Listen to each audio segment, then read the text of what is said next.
guys. Alam niyo naman, maging makulit ngayon si Simon. Oo. Kasi si Simon, si Simon ngayon, kasi hindi siya naliligo, kaya kinagat siya ng daga, ng aso. Oo. Kagat siya sa aso. Tingnan mo, saan ba yun? Ayoko. Guys, tingnan niyo yung sugat niya. Kagat siya sa, asan na yung aso? Yan guys. Di yan kita, ano ka ba? Kasi, Uy, mami, ulit! kagat ng aso. Asan na ba yan guys? Asan na? Kita na guys. Oo, Mapuputol. Yan, kaya. Guys, nakasama na. Di pa. Kasi si Simon, naliligo. Yan, naliligo. Nagalit na ako ang dog. Na ano siya dito. Nakain siya, nakagat siya ng isang aso. Kawawa naman ang baby Simon ko. Kaya yan, sobrang kulit. Nabaho ng armpit.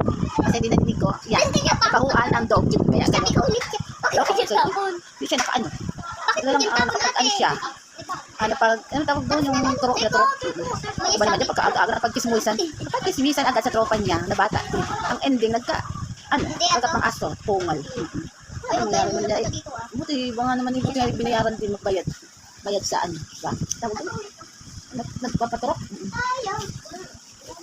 Kaaga-aga gising, kaaga-agang umaga, ay pagkismisan, mga bata. Ang ending ganun. Buti na lang naawa sa kanya si Ate Sophie sa kanya. Kaya inaalagaan niya ni Ate Sophie, si Simon. Nice. Dahil dyan, kaya si Simon ay inaano na dog kasi nag-arm fit. Nababahuan ang aso, kaya nakagat siya ng hita. Nabangga ko na. Kasi hindi siya naligo. Kaya mabaho ang arm fit. Kaya Bangga ka, hindi ka pa ano dyan. Sino lang andyan si Ate Zoe, pinapantayan niya si Simon. Kaso, dahil tulog si Ate Zoe, tumakas na naman si Simon, kakulitan. Hindi yan ano. Kasi natutulog pa si Ate Zoe, kaya si Simon nagising-gising naman sa galagala. Kaya yan, makulit talaga yung Simon na yan. Kaya dapat talaga ang mga aso ay dapat tinatali. Oo, dapat. Hinahayaan nilang makaalis lang dyan sa mga galagala ang aso. Puta. Dati lang bata dito. Ako ba naman sa mga kung wala nagkakamdang galagala ang mga aso. Kaya mo, tingnan nyo ba dito guys si Simon? Buti lang ba? Dahil mabahit siya sa mga katropa niyang bata. Kagat siya ng ito. Oo, kaloka. Sabi ka, Nakaloka, nakagat ni Doggy. Ay naku, ang kulit-kulit kasi Ate Zoe, Simon. Ilan ba na yung isang aso? Dalawang dog pala yun. Ilan ang umano sa yung makakagat?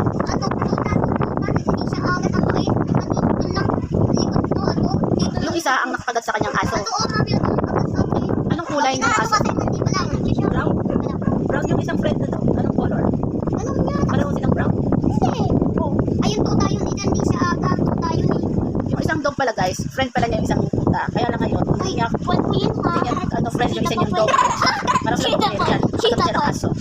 Tapos, ilan ka daw nakagat ng isa ng dog.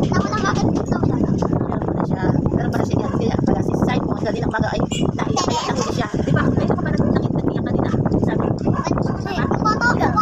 Si mama niya ang nagsabi kaya nalaman na nakagat pala siya ng aso.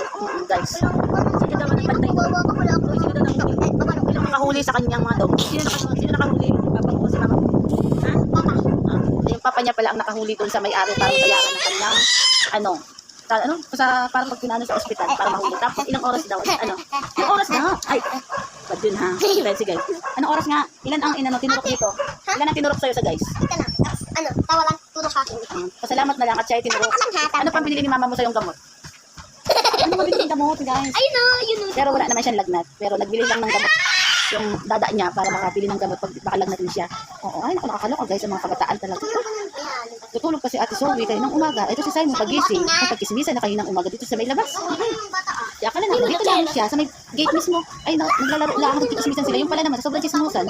Galagala, laro di pungal. Ay, Diyos mo naman. Kaya nalaman namin si Zoe ay nakagat na ng aso dahil nakita ni Zoe ay pagpasok dito ni Simon sa iyak-iyak na sa takot. Salamat na lang din naman kasi inanaman na lang doon yung may-ari para magsagot nila yung kung ano sa kay Simon. Sino nagbayad? Sino daw nagbayad sa doon sa ospital? Sino nagbayad? May-ari ng dog? Sino nagbayad pala sa amin ay yung may-ari ng ng dog. May-ari ng dog yun. Tama? Salamat na lang po. Thank you guys. Thank you pa na kasi okay na yun. Okay na guys. Sana maging okay na lahat ang mga dapat mangyari.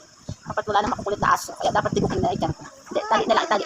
Para siya ay binaano sa mga bata. Kaya dapat tali siya. Talian ng mga bata. Ay, ang mga aso. Buwan. Pungal talaga. Ang mga aso, ang patayin. Anuhin, tawag doon talian, ang mga aso sa loob ng bahay. Ha? Tama? Okay? Okay, guys. Salamat. Bye-bye.